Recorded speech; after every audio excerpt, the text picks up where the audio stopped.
آپ نے کبھی یہ سوچا ہے کہ جنت میں اپنے ماں باپ سے کیسے ملاقات ہوگی؟ وہ منظر کیسا ہوگا؟ جنت میں کن کن رشتہ داروں سے ہماری ملاقات ہوگی؟ یہ جاننا ہر مسلمان کے لیے ضروری ہے، اور اس معلومات کو جان کر آپ حیران رہ جائیں گے۔ سب کچھ بتانے والے ہیں، بس آپ اس ویڈیو کو ایک لائک کر کے ویڈیو پورا ضرور دیکھیے گا۔ میرے پیارے دوستو، کسی بھی انسان کے لیے دنیا میں سب سے زیادہ پاکیزہ اور محبت کرنے والا رشتہ اس کے ماں باپ کا ہے۔ اس کے بعد انسان کی سگی بہن،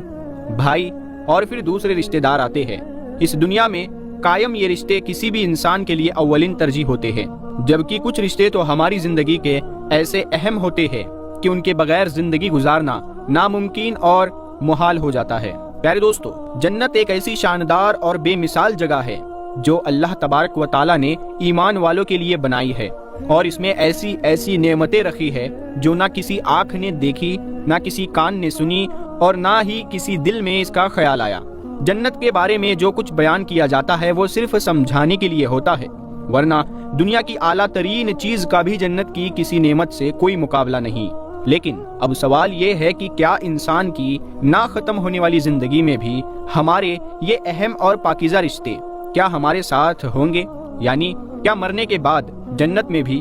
کیا یہ ماں باپ، سگے بھائی بہن اور رشتہ دار ہمارے ساتھ ہوں گے یا نہیں؟ دوستو، یہ سوال اکثر ہمارے ذہن میں آتا ہے کہ اس دنیا میں ہمارا سب سے عظیم رشتہ یعنی ہماری ماں کیا جنت میں بھی ہمارے ساتھ ہوگی؟ حدیث کی روشنی میں اس سوال کا جواب تلاش کرتے ہیں۔ تو آئیے دوستو، حدیث میں ہے کہ جب کوئی روح علیین میں پہنچتی ہے، دوستو ہم آپ کو بتا دیں علیین وہ جگہ ہے، یعنی جنت کی سب سے اونچی جو جگہ ہے جس کو ہائیسٹ پلیس ان پیراڈائز کہتے ہیں۔ تو جب کوئی روح علیین میں پہنچتی ہے تو وہاں پر موجود روح اس سے ملنے آتی ہے اور دنیا میں اپنے رشتہ داروں کے بارے میں معلوم کرتی ہے، اور اس طرح سے جب کوئی انسان مرنے کے بعد علیین میں پہنچتا ہے تو اس کے رشتہ دار اس سے ایسے ملتے ہیں جیسے کسی دور دراز سے آنے والے مسافر سے ملاقات کی جاتی ہے، اور دونوں آپس میں مل کر بہت خوش ہوتے ہیں۔ اللہ تعالیٰ فرماتا ہے، اے میرے بندو، آج تم پر نہ کوئی خوف طاری ہوگا اور نہ تم غمگین ہوں گے۔ میرے وہ بندے جو ہماری آیتوں پر ایمان لائے تھے اور فرما بردار رہے تھے، تم بھی اور تمہاری بیویاں بھی خوشی سے چمکتے چہروں کے ساتھ جنت میں داخل ہو جاؤ۔ ان کے آگے سونے کے پیالے اور گلاس گردش میں لائے جائیں گے، اور اس جنت میں ہر وہ چیز ہوگی جس کی دلوں کو خواہش ہوگی اور جس میں آنکھوں کو لذت حاصل ہوگی، اور ان سے کہا جائے گا کہ اس جنت میں تم ہمیشہ رہو گے۔ پیارے دوستو، ان آیات سے یہ ثابت ہوتا ہے کہ جنتی مردوں کی بیویاں بھی جنت میں ان کے ساتھ ہوگی اور ایک ساتھ ہی جنت میں رہیں گے۔ وہ جنت میں انہیں ہر وہ چیز مہیا کی جائے گی جس کی وہ خواہش کریں گے۔ حضرت ابو ہریرہ رضی اللہ تعالیٰ عنہ سے روایت ہے کہ رسول کریم صلی اللہ تعالیٰ علیہ وسلم نے ارشاد فرمایا، جس وقت کوئی مومن بندہ مرنے کے قریب ہوتا ہے تو رحمت کے فرشتے سفید ریشمی کپڑا لے کر آتے ہیں اور روح سے کہتے ہیں کہ نکل جا،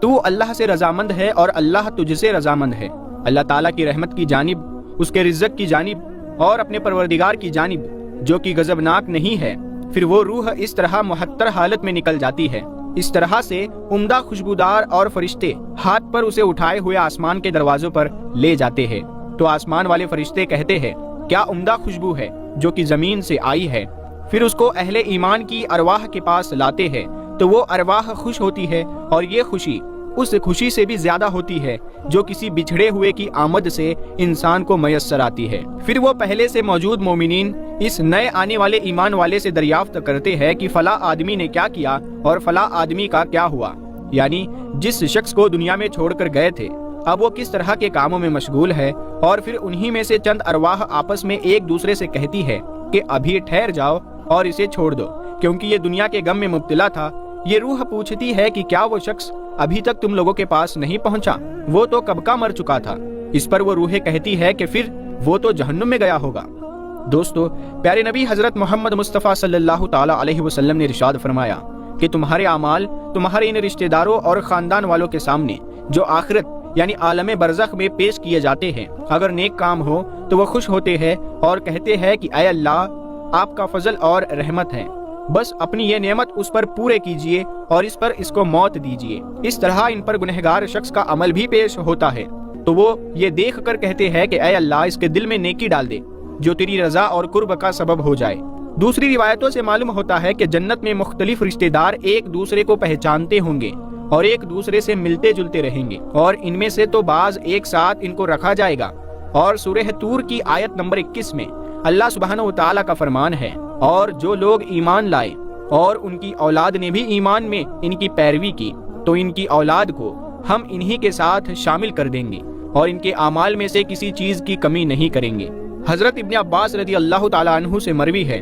بے شک اللہ تعالیٰ مومین کی آنکھوں کو ٹھنڈا کرنے کے لیے اس کی اولاد کو ان کے اصل مقام بلند کر کے اس کے پاس اس کے درجے میں پہنچا دیں گے، اگرچہ یہ اولاد اپنے اعمال کے اعتبار سے اس درجے تک نہ پہنچتی ہو۔ پھر آپ صلی اللہ تعالیٰ علیہ وسلم نے یہ آیت تلاوت فرمائی، اور جو لوگ ایمان لائے اور ان کے اولاد نے بھی ایمان میں ان کی پیروی کی۔ اس سے معلوم ہوتا ہے کہ انسانوں کی اولاد کو اس کی خواہش کے مطابق ان کے ساتھ ہی رکھا جائے گا۔ جو لوگ جنت میں جائیں گے تو یقیناً یہ وہ لوگ ہوں گے جنہوں نے اس دنیا میں نیک اعمال کیے ہوں گے، جبکہ ایسے لوگ بھی ہوں گے جنہوں نے گناہ کیے ہوں گے، لیکن اپنے گناہوں پر شرمندہ ہو کر اس دنیا میں اللہ سے معافی مانگ لی ہو اور صدیق دل سے توبہ استغفار کیا ہو، تو اللہ تعالیٰ ان کو معاف فرما کر جنت میں داخل کرے گا، جہاں اللہ تعالیٰ ان کی ہر خواہش پوری فرما دے گا۔ اور یقیناً ان کی خواہش میں سے ایک خواہش یہ بھی ہوگی کہ دنیا میں اس سے جو بھی گناہ ہو چکے ہو یا کوئی گناہ والے اعمال اس نے کیے ہو تو ایسے تمام اعمال بھلا دیے جائے، کیونکہ جنت امن اور سکون کی جگہ ہوگی جہاں منفی خیالات اور غم غصے کی کوئی گنجائش نہ ہوگی، اور ایک مومن اور جنتی کے لیے ہر طرف خوشحالی ہی خوشحالی ہوگی، جیسا کہ سورہ بقرہ کی آیت نمبر 25 میں ارشاد باری تعالیٰ ہے، اور جو لوگ ایمان لائے اور نیک اعمال کرتے رہے ان کو خوشخبری سنا دو کہ ان کے لیے جنت کے باغ ہے جن کے نیچے نہریں بہہ رہی ہے۔ جب انہیں ان میں سے کسی قسم کا میوہ کھانے کو دیا جائے تو کہیں گے یہ تو وہی ہے جو ہم کو پہلے بتایا گیا تھا، اور انہیں ایک دوسرے کے ہم شکل میوے دیے جائیں گے، اور وہاں ان کے لیے پاک بیویاں ہوگی اور وہ جنت میں ہمیشہ رہیں گے۔ پیارے دوستو، ایک اور حدیث میں ہے کہ رسول اللہ صلی اللہ تعالیٰ علیہ وسلم نے فرمایا، جب اہل جنت میں داخل ہوں گے اور ان میں سے کسی کو اپنے بھائیوں اور رشتہ داروں سے ملنے کی خواہش ہوگی تو اس کا بستر اسے اٹھا کر ان کے بستروں کے برابر پہنچا دیں گا، اور پھر دونوں تکیہ لگا کر دنیا میں گزرے ہوئے دنوں کے بارے میں باتیں کرنے لگیں گے۔ ان میں سے ایک اپنے ساتھی سے کہے گا کہ یہ فلاں تمہیں یاد ہے کہ اللہ نے فلاں دن اور فلاں جگہ پر ہماری مغفرت فرمائی تھی، اس طرح کہ ہم نے اللہ سے دعا کی تھی اور اللہ نے ہمیں مغفرت کا پروانہ عطا فرما دیا تھا۔ رسول کریم صلی اللہ تعالیٰ علیہ وسلم کے مزاج مبارک کے بارے میں حدیث مبارکہ میں بیان کیا گیا ہے کہ آپ صلی اللہ تعالیٰ علیہ وسلم انتہائی شگفتہ مزاج تھے اور نرمی محبت سے اور مسکرا کر بات کیا کرتے تھے، تاہم کئی بار آپ صلی اللہ تعالیٰ علیہ وسلم ہنس بھی دیتے، مگر یہ اس وقت ہوتا جب آپ صلی اللہ تعالیٰ علیہ وسلم آخرت کے حالات بیان فرما رہے ہوتے تھے۔ امام عسقلانی رحمۃ اللہ تعالیٰ علیہ فرماتے ہیں، یہ کہا گیا ہے کہ آپ صلی اللہ تعالیٰ علیہ وسلم صرف آخرت کے امور میں حصہ کرتے تھے، اگر کوئی معاملہ دنیا سے متعلق ہوتا تو اس پر آپ صلی اللہ تعالیٰ علیہ وسلم صرف تبسم فرمایا کرتے تھے۔ آپ صلی اللہ تعالیٰ علیہ وسلم نے ایک بار صحابہ اکرام کو آگاہ کیا کہ روز محشر جب کسی کو جہنم سے نکال کر جنت میں بھیجا جائے گا تو اس کی حالت کیا ہوگی۔ اس پر آپ صلی اللہ تعالیٰ علیہ وسلم نے ہنس کر واقعے کا احوال بیان کیا۔ بخاری شریف اور مسلم شریف میں یہ احادیث مبارک یوں بیان کی گئی ہے کہ حضرت عبداللہ بن مسعود رضی اللہ تعالیٰ عنہ سے روایت ہے کہ حضور نبی کریم صلی اللہ تعالیٰ علیہ وسلم نے فرمایا،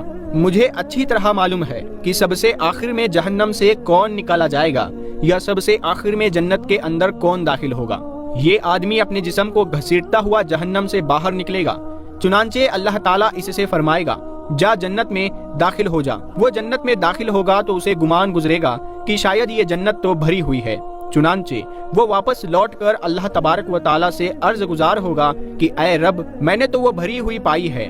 یعنی وہ شخص جیسے ہی جنت میں جائے گا اور واپس لوٹ کر آئے گا اور اللہ تعالیٰ سے عرض کرے گا کہ اے اللہ، جنت تو بھری ہوئی پائی ہے، چنانچہ اللہ تعالیٰ اس سے فرمائے گا جا جنت میں داخل ہو جا۔ وہ جنت میں داخل ہوگا تو اسے گمان گزرے گا کہ شاید یہ جنت تو بھری ہوئی ہے، چنانچہ وہ واپس لوٹ کر اللہ تبارک و تعالیٰ سے عرض گزار ہوگا کہ اے میرے اللہ، میں نے تو جنت بھری ہوئی پائی ہے، چنانچہ اللہ تعالیٰ اس سے فرمائے گا جا اور جنت میں داخل ہو جا، کیونکہ تیرے لیے جنت میں دنیا کے برابر بلکہ اس سے 10 گنا زیادہ حصہ ہے۔ اللہ تبارک و تعالیٰ نے فرمایا کہ تیرے لیے 10 دنیاؤں کے برابر حصہ ہے۔ وہ عرض کرے گا کہ اے اللہ، کیا مجھ سے مذاق کرتا ہے یا مجھ پر ہنستا ہے، حالانکہ تو حقیقی مالک ہے۔ حضرت عبداللہ بن مسعود رضی اللہ تعالیٰ عنہ بیان کرتے ہیں کہ میں نے دیکھا کہ اس پر حضور نبی کریم صلی اللہ تعالیٰ علیہ وسلم ہنس پڑے، یہاں تک کہ آپ صلی اللہ تعالیٰ علیہ وسلم کے دانت مبارک نظر آنے لگے۔ آپ صلی اللہ تعالیٰ علیہ وسلم فرماتے ہیں کہ یہ اہل جنت کے سب سے کم درجے والے شخص کا حال ہے۔ حضرت ابو سعید خدری سے روایت ہے کہ رسول اللہ صلی اللہ تعالیٰ علیہ وسلم نے فرمایا، جو آدمی سب سے آخر میں جنت میں داخل ہوگا وہ گرتا پڑتا اور گھسیٹتا ہوا دوزخ سے اس حال میں نکلے گا کہ دوزخ کی آگ اسے جلا رہی ہوگی، پھر دوزخ سے نکل جائے گا تو پھر دوزخ کو پلٹ کر دیکھے گا اور دوزخ سے مخاطب ہو کر کہے گا کہ بڑی بابرکت ہے وہ ذات جس نے مجھے تجھ سے نجات دی، اور اللہ تعالیٰ نے مجھے وہ نعمت عطا فرمائی ہے کہ اولین آخرین میں سے کسی کو بھی وہ نعمت عطا نہیں فرمائی۔ پھر اس کے بعد ایک درخت بلند کیا جائے گا، وہ آدمی کہے گا کہ اے میرے پروردگار، مجھے اس درخت کے قریب کر دیجئے تاکہ میں اس کے سائے کو حاصل کر سکوں اور اس کے پھلوں سے کچھ کھا سکوں یا پانی پیوں۔ اللہ تعالیٰ فرمائے گا، اے ابن آدم، اگر میں تجھے یہ دے دوں تو پھر اس کے علاوہ اور کچھ تو نہیں مانگے گا؟ وہ عرض کرے گا کہ نہیں اے میرے پروردگار۔ اللہ تعالیٰ اس کے علاوہ اور نہ مانگنے کا معاہدہ فرمائیں گے اور اللہ تعالیٰ اس کا اجر قبول فرمائیں گے، کیونکہ وہ جنت کی ایسی ایسی نعمتیں دیکھ چکا ہوگا کہ جس پر اسے صبر نہ ہوگا۔ اللہ تعالیٰ اسے اس درخت کے قریب کر دیں گے، وہ اس کے سائے میں آرام کرے گا اور اس کے پھلوں کے پانی سے پیاس بجھائے گا۔ پھر اس کے لیے ایک اور درخت ظاہر کیا جائے گا جو پہلے درخت سے کئی زیادہ خوبصورت ہوگا۔ وہ آدمی عرض کرے گا کہ اے میرے پروردگار، مجھے اس درخت کے قریب کر دیجئے تاکہ میں اس کا سایہ حاصل کر سکوں اور اس کا پانی پیوں، اور اس کے بعد میں اور کوئی سوال نہیں کروں گا۔ اللہ تعالیٰ فرمائیں گے، اے ابن آدم، کیا تو نے مجھ سے وعدہ نہیں کیا تھا کہ تو مجھ سے اور کوئی سوال نہیں کرے گا؟ اور اب اگر تجھے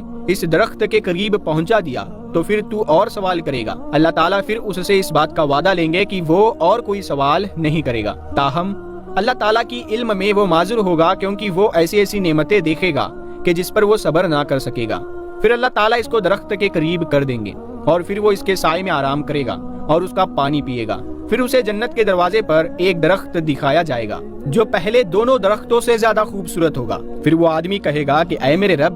مجھے اس درخت کے قریب فرما دیجئے تاکہ میں اس کے سائے میں آرام کروں اور پھر اس کے پھل کا پانی پیوں اور اس کے علاوہ کوئی اور سوال نہیں کروں گا۔ پھر اللہ تعالیٰ اس آدمی کو فرمائے گا، اے ابن آدم، کیا تو نے مجھ سے یہ وعدہ نہیں کیا تھا کہ تو اس کے بعد کوئی اور سوال نہیں کرے گا؟ تو وہ عرض کرے گا، ہاں اے میرے پروردگار، اب میں اس کے بعد اس کے علاوہ اور کوئی سوال نہیں کروں گا۔ اللہ اسے معذور سمجھیں گے کیونکہ وہ جنت کی ایسی ایسی نعمتیں دیکھے گا کہ جس پر وہ صبر نہیں کر سکے گا۔ پھر اللہ تعالیٰ اس درخت کے قریب اسے کر دیں گے۔ جب وہ اس درخت کے قریب پہنچے گا تو جنت والوں کی آواز سنے گا، تو وہ پھر عرض کرے گا کہ اے میرے رب، مجھے اس میں داخل کر دے۔ تو اللہ فرمائے گا، اے ابن آدم، تیرے سوال کو کون سی چیز روک سکتی ہے؟ کیا تو اس پر راضی ہے کہ تجھے دنیا اور دنیا کے برابر دے دیا جائے؟ وہ کہے گا، اے رب العالمین، تو مجھ سے مذاق کرتا ہے؟ یہ حدیث بیان کر کے حضرت عبداللہ رضی اللہ تعالیٰ عنہ ہنس پڑے اور لوگوں سے فرمایا کہ تم مجھ سے کیوں نہیں پوچھتے کہ میں کیوں ہنسا؟ لوگوں نے کہا کہ آپ کس وجہ سے ہنس پڑے؟ تو فرمایا کہ رسول اللہ صلی اللہ تعالیٰ علیہ وسلم اسی طرح ہنسے تھے۔ تو فرمایا، اللہ رب العالمین کے ہنسنے کی وجہ سے جب وہ آدمی کہے گا کہ آپ رب العالمین ہونے کے باوجود مجھ سے مذاق فرما رہے ہیں، تو اللہ فرمائے گا